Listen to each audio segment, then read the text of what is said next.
Last episode में हमने देखा कि जाओयान टावर के अंदर से बाहर जाते समय वो उस फायर स्नेक के बारे में सोच रहा होता है। तभी मास्टर उसे बताते हैं कि वो स्नेक कोई और नहीं बल्कि फॉलन हार्ड फ्लेम है। इसके बाद जाओयान बाय टीम के मेंबर फुआओ से फाइट करता है और उसे हरा देता है। फिर जाओयान नए स्टूडेंट के साथ सीनियर से मुकाबला करने के लिए अपनी एक टीम बनाता है जिसका नाम पेंगेट रखता है। बाय टीम का लीडर बाइचेंग से कहता है कि वो 6 मंथ्स के बाद खुद जाओयान से निपटेगा। अब आगे स्टार्ट में हम देखते हैं जाओयान अपनी टीम के साथ टावर की ओर बढ़ता है। वहाँ खड़े बादशाह टीम के मेंबर्स जाओयान को देखकर कहते हैं इसने कल फुआओ को हराया है और इसने अपनी नई टीम पेंगेट को बनाया है। फिर जाओयान अपने टीम को रोकता है और उनसे कहता है जब तुम पहली बार टावर के अंदर एंटर करोगे तो वहाँ तुम्हारा एक टेस्ट होगा तुम्हारी सोल और बॉडी की पावर्स को चेक करने के लिए। आज मैं तुम्हें बताऊंगा उस टेस्ट को कैसे देना है। अभी टावर के गेट को खुलने में थोड़ा वक्त है तो सब मेरी बात को ध्यान से सुनना। तभी वहाँ पर बाइचेंग अपनी बाय टीम के साथ आ जाता है। जाओयान की टीम उसे देखकर हैरान हो जाती है। वहाँ खड़े बाकी के स्टूडेंट बाइचेंग को देखकर कहते हैं कि आज तो ये जरूर जाओयान से अपना बदला लेगा। वो सब बहुत क्यूरियस थे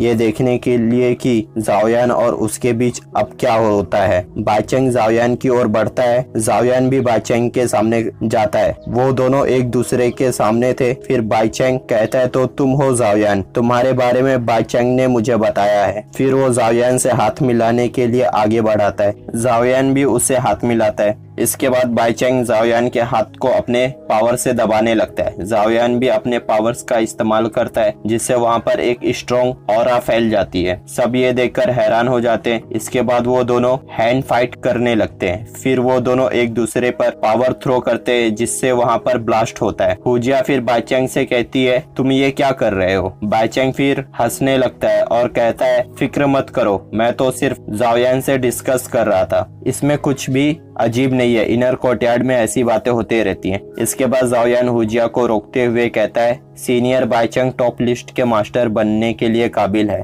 फिर वो अपने हाथ को देखकर कहता है मगर मैं आज की हमारी ये मुलाकात नहीं भूलूंगा और इसका हिसाब तुमसे लूंगा। बाइचेंग फिर उससे कहता है जब तक तुम्हारे पास एबिलिटी है आ जाना, मैं तुम्हारा इंतजार करूंगा। इसके बाद वो जाओयान को एडवाइस देता है कि इनर कोर्टयार्ड इसके कुछ रूल्स हैं। तुम्हारे जैसे स्ट्रेंथ वाले स्टूडेंट इतने एरोगेंट रहोगे तो तुम्हें सिर्फ शेम मिलेगी। फिर हानियू वहाँ आ जाती है और वो बाइचेंग से कहती है कोई भी एरोगेंट नहीं है। बाइचेंग अगर तुम्हारे पास एबिलिटी है तो तुम लिन शियुया, यान हाओ और बाकी के टॉप 10 एक्सपर्ट्स को अपनी ताकत क्यों नहीं दिखाते। ये सुनकर वहाँ खड़े बाकी के सीनियर स्टूडेंट्स हैरान हो जाते हैं और कहने लगते हैं आखिर हानियू इन नए स्टूडेंट्स को क्यों बचा रही है। फिर वो सब हैरानी के साथ हानियू को आता हुआ देखते हैं। बाइचेंग फिर हानियू से कहता है इससे तुम्हारा कोई मतलब नहीं है, तुम अपने काम से काम रखो। हानियू फिर उससे कहती है मैं तुम्हें फ्रेशमैन्स को परेशान करता हुआ नहीं देख पा रही थी। इसके बाद बाइचेंग जाओयान से कहता है बाइशेन ने सही कहा था, तुम वुमेन्स के पीछे छुपते हो मगर मुझे नहीं लगता तुम 6 मंथ्स के बाद छिप पाओगे। इसके बाद जाओयान उसे रोककर कहता है 6 मंथ्स के बाद मैं बाय टीम को डिसबैंड कर दूंगा।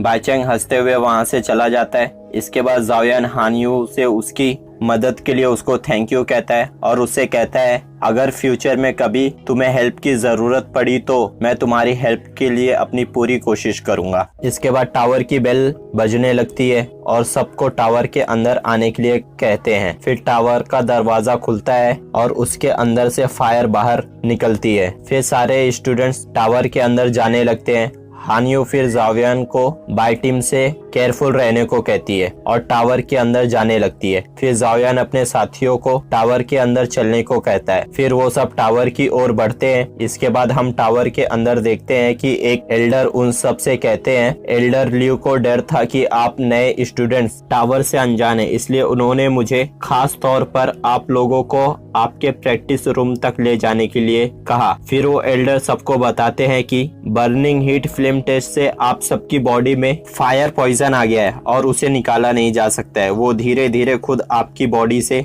निकल जाए उसके लिए आप लोगों को इस फ्लोर पर 1 वीक तक कल्टीवेशन करना होगा, फिर आप अगली फ्लोर पर कल्टीवेशन कर सकते हैं। आप लोग जितना शांत रहेंगे उतना ही अच्छा कंसंट्रेशन कर पाएंगे। फिर एल्डर उन सब से कहते हैं आप लोग यहाँ पर हाफ डे प्रैक्टिस करो और उसके बाद यहाँ से जाकर पूरी रात आराम करना और अगले दिन वापस यहाँ आ जाना, नहीं तो फायर पॉइजन जरूरत से ज्यादा जमा हो जाएगा जिससे आपके बॉडी को नुकसान पहुंचेगा। जाओयान फिर एल्डर को ये सब इंफॉर्मेशन देने के लिए शुक्रिया कहता है। इसके बाद जाओयान और बाकी सब उस रूम के अंदर कल्टीवेशन करने के लिए अपने फायर क्रिस्टल को वहाँ पर यूज करते हैं। जाओयान सबसे कहता है देखते हम में से पहले किस किस को हमारे पहले प्रैक्टिस में प्रोग्रेस मिलती है। फिर सब लोग वहाँ पर कल्टीवेशन करना शुरू कर देते हैं। इसके बाद वहाँ पर एक आवाज आती है जो कहती है कि हीट फायर तुम्हारे बॉडी में एंटर होती रहेगी, भले ही यह प्रोसेस बहुत पेनफुल है मगर तुम अपनी हार्ट फायर से मत लड़ो और अच्छे से ध्यान करो और अपनी ताकत को बढ़ाओ।